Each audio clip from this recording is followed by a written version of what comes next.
Bueno, señores, y nos encontramos cerca de Nueva Unión.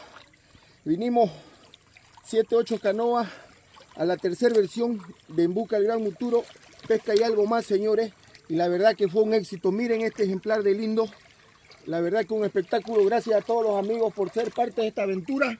La verdad que esto sin ustedes no sería pesca, señores, porque también son parte de este logro. Saludos a Pesca y Algo Más, señores.